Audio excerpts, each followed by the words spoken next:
Hi everyone, my name is Gabriel. If you are new to this channel, I am an epic analyst working at one of the largest research hospitals here in the US. In today's video, I would like to share my experience about my service learning trip to Peru and kind of touch into inequalities of healthcare systems, around the world, specifically Peru in this one. Let me go on to the next slide. So in Peru, there are five sectors of healthcare. There is the Ministry of Health, there is S Salud, and then there's the three other ones, which are very small percentage of people have them, which is if you're in the armed forces, national police, or the private sector.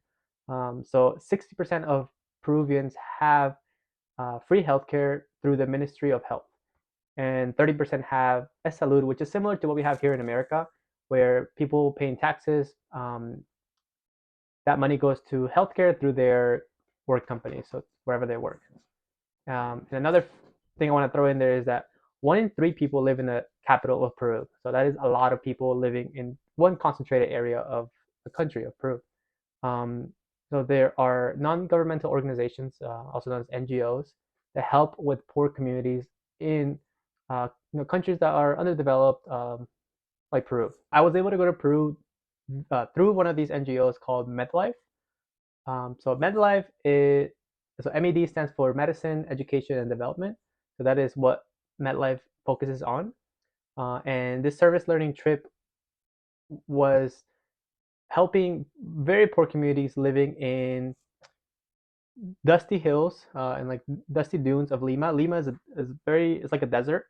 So we went to these communities, very poor communities that needed primary care services, that needed medicine, that needed education, and that needed like specialties like OBGYN. So I can share with you a little video here of what this looks like. So this is a service learning trip, and this is what we pretty much did.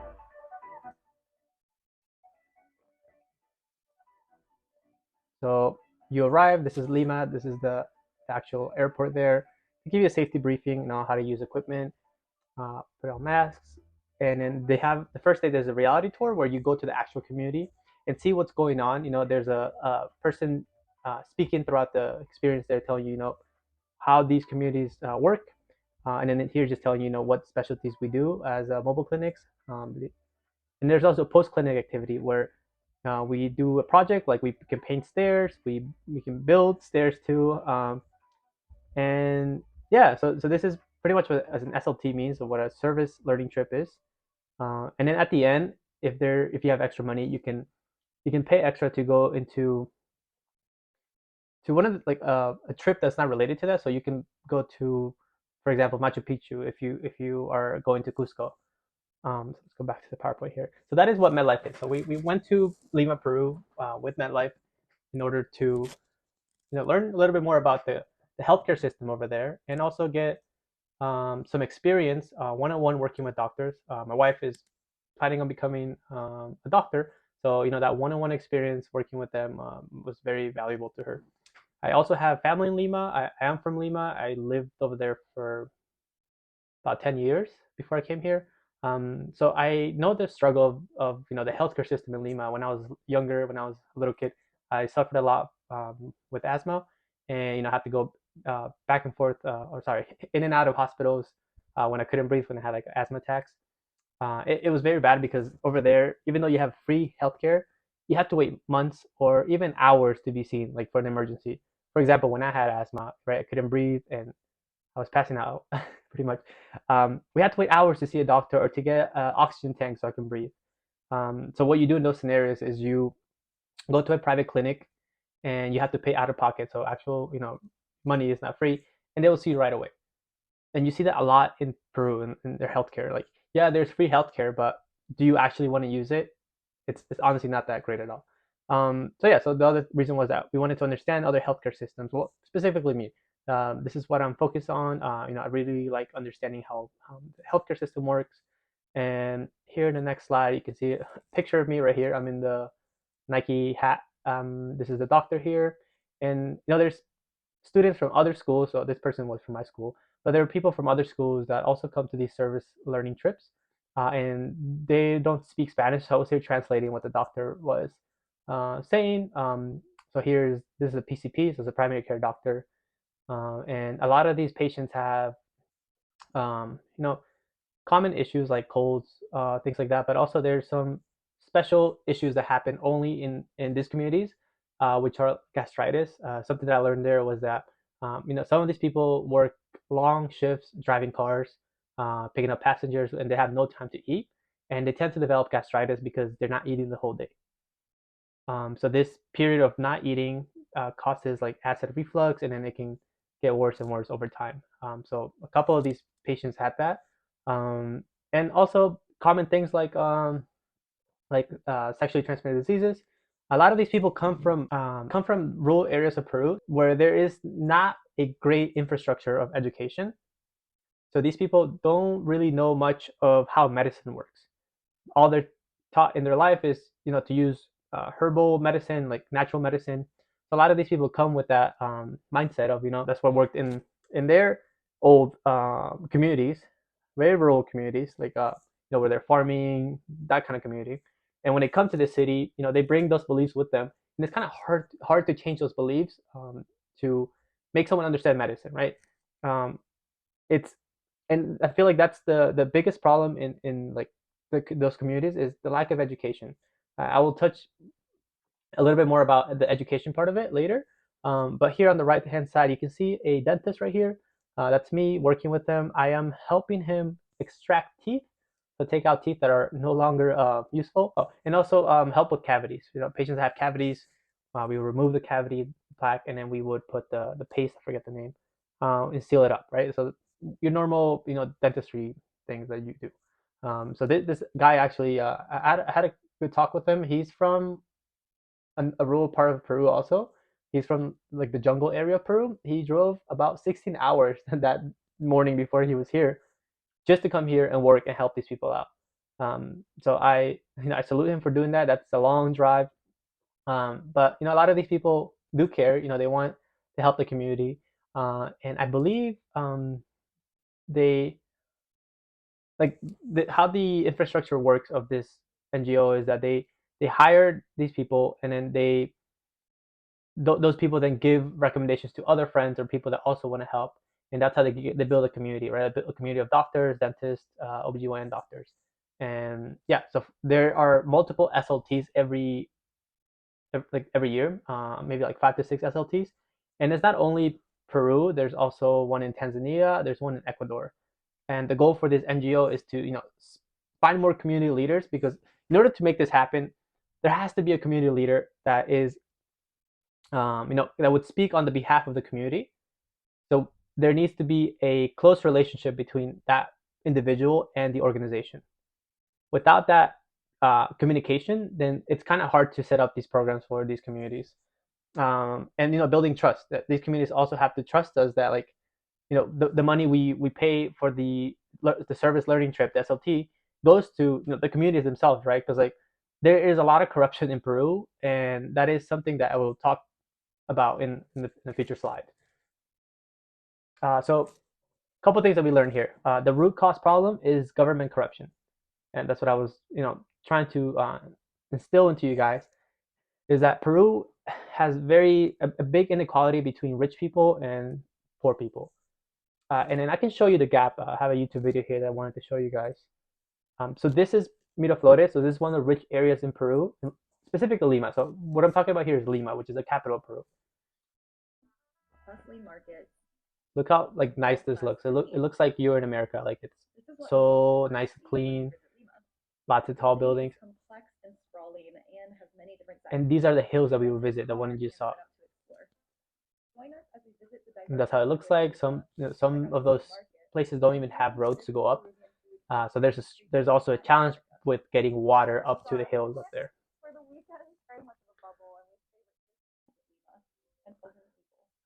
Yeah, so that's how it looks like, the poor areas versus the rich areas.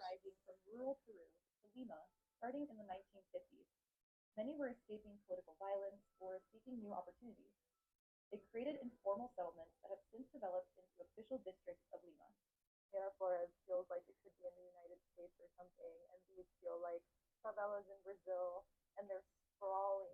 It goes on for miles and miles, and it's mostly brick and cement houses built in the hillside. But there's a very community and family feeling here. It's a lot of dogs on the streets, families hanging out on their front porch. And there's a lot of dogs because that's an idea that these people come from the rural parts of Peru when they come to the capital.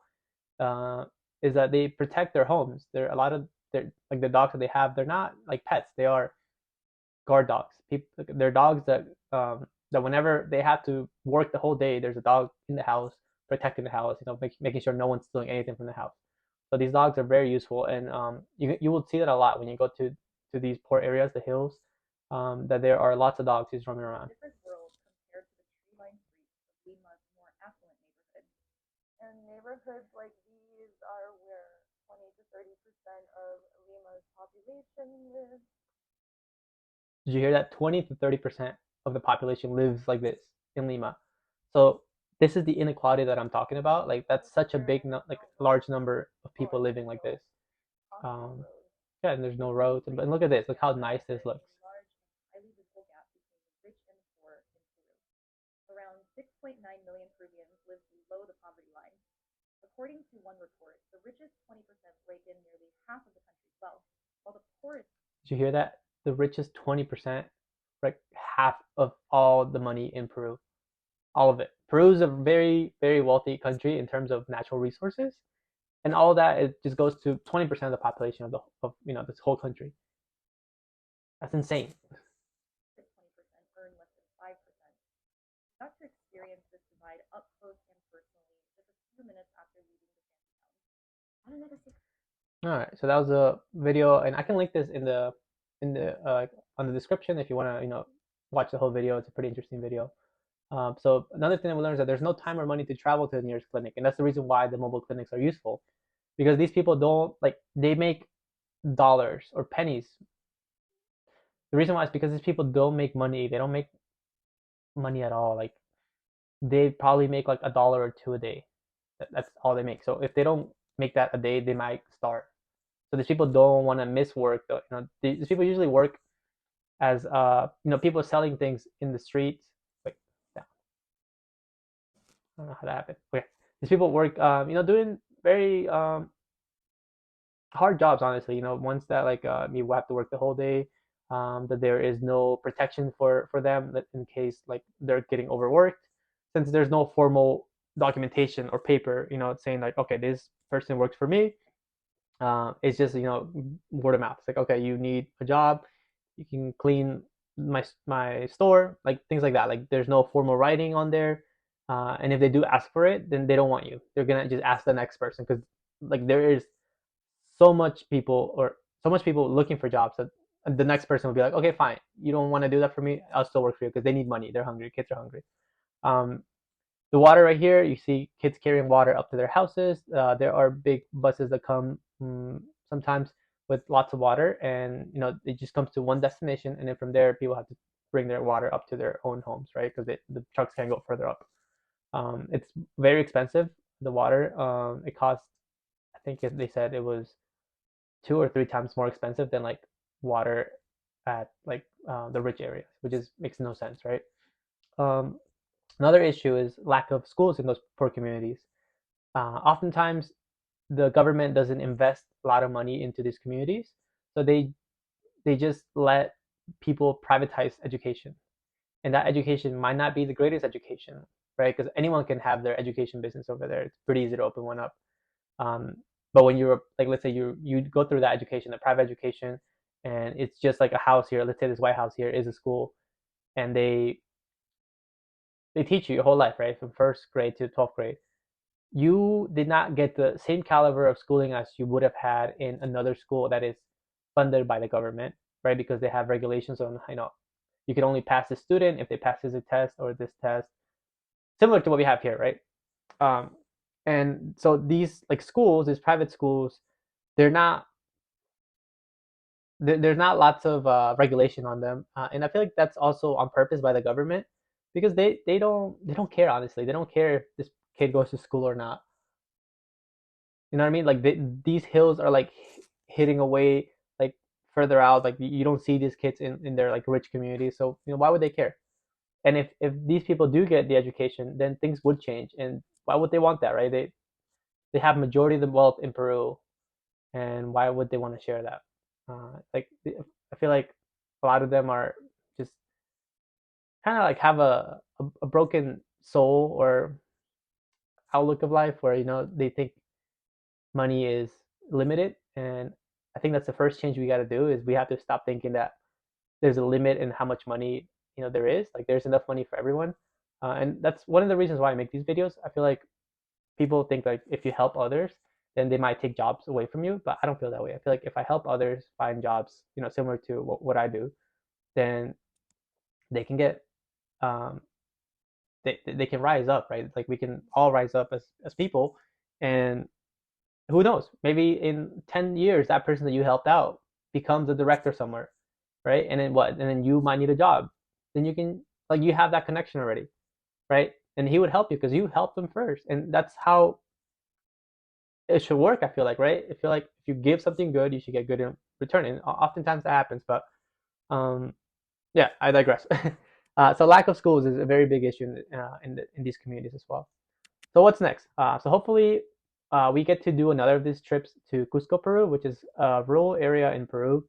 Um, and finally, and actually like complete the whole SLT, because when we went to Lima, we actually got sick, and we weren't able to go to 3 of the days actually of the SLT with the doctors and the community. It really sucked. So I really want to go back and do the full week of the SLT and just help these people. Honestly, they are very very very very these people are very